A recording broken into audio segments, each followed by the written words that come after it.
Hey, it's Sean over here with Revelation Video Productions with a new product review.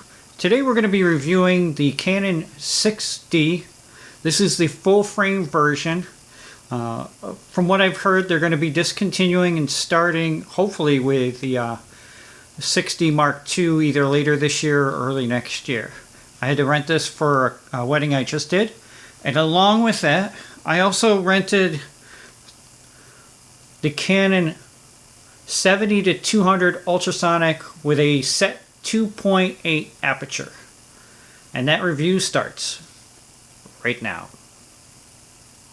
There's a revelation. It's coming after you.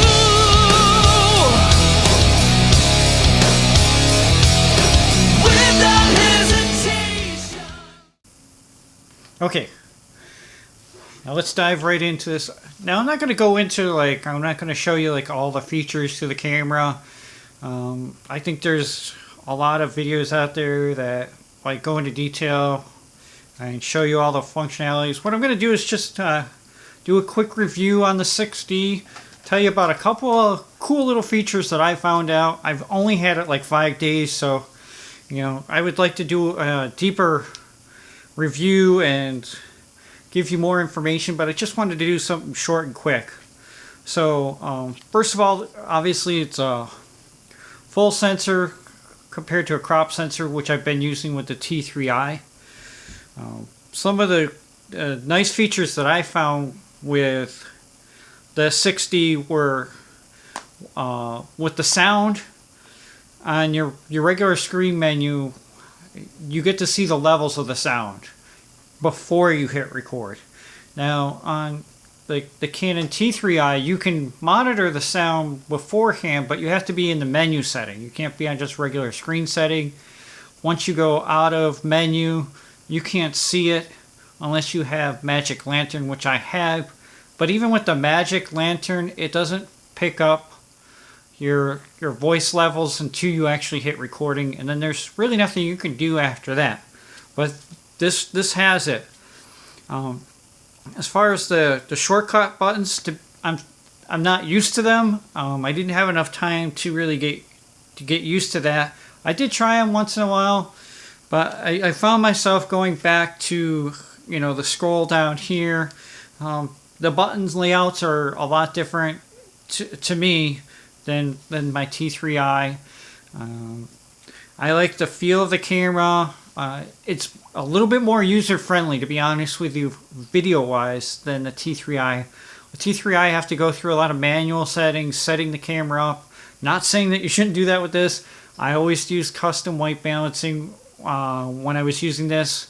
But a lot of times I would just let it use the ISO setting on auto and a lot of other auto settings. Another setting that I use manually is the sound record. I tend to turn it down a lot lower so that I don't have peaks and distortion in the sound. That's one of the things I've learned with my camera, is that it's better to have it too low than too high. If you have it too low, you can adjust that in the editing. If it's too high and it gets distorted, there's nothing you can do to really fix that. The other cool feature that I actually found out today was, and I do believe I saw this on another video, is that it has a balancer wheel when you hit the info button on the screen, and it's a little leveler, and it tells you whether or not the camera is level, and that's really a nice little feature. There's really not too much other to say. I do like it better. This is a camera I was thinking about getting. The downside is it's still the same as my camera now. Being a DSLR, after it reaches about 12 minutes, it's going to shut off, and then it'll restart. I get a little nervous, especially when you're doing a wedding. You really, even if it's a second, it could be an important second or a half a second or however quickly it goes on. This was really good. It just seemed seamlessly to add. It just combined the two files together. I really like that. Price wise, now that I keep reading and I'm not 100% positive, if you want to leave it in the description below, but I believe they're discontinuing making the 60. If I'm wrong, please leave it in my comment, but I have heard a lot of rumors that they're going to be making the new version. One of the things that I hope that they do is maybe increase the ISO a little bit.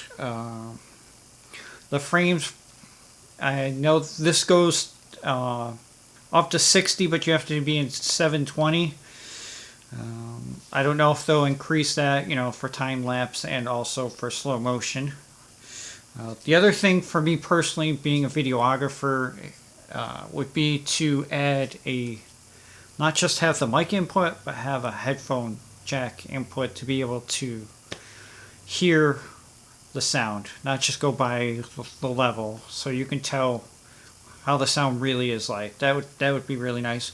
I understand why Canon doesn't do this, because they're really trying to push videographers like myself more towards the C series, and that's another camera that I'm seriously considering, the C100, because that has dropped dramatically at $3,000.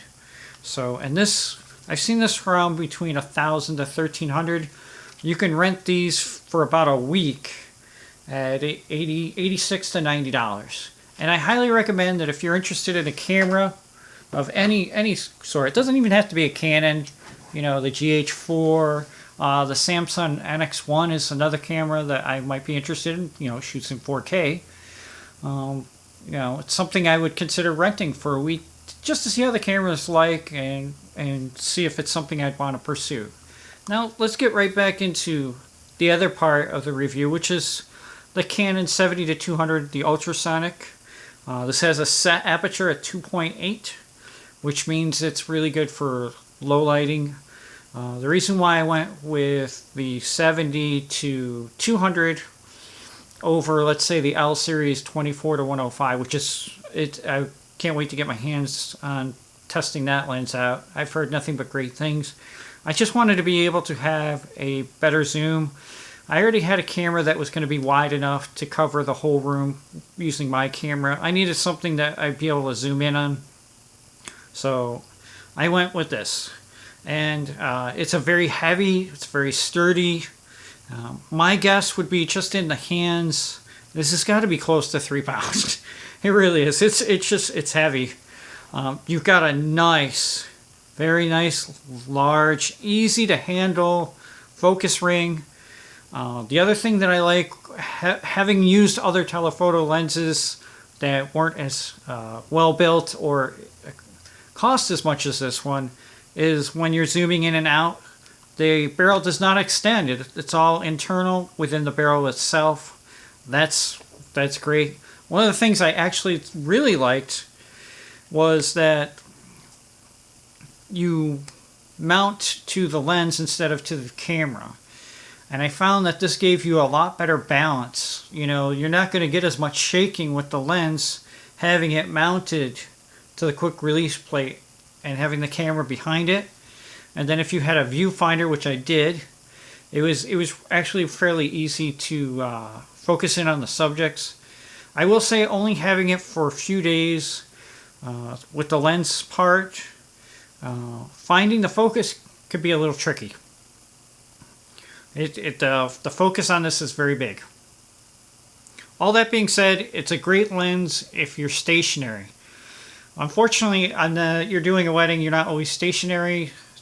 This setup I had on my rig, so I was moving around a lot, and it made it tricky when you were trying to do like the father-daughter dance and their first dance. So that was a little tricky, and sometimes if you're zoomed in, if a subject moves and you're fairly close to that subject, you'll lose focus. So all in all, I would highly recommend if you were doing a wedding and you needed a zoom lens, a lens like this, the 70-200 with the 2.8. They also make a 4, which I think you would be alright, even in low lighting. This is a great camera as well.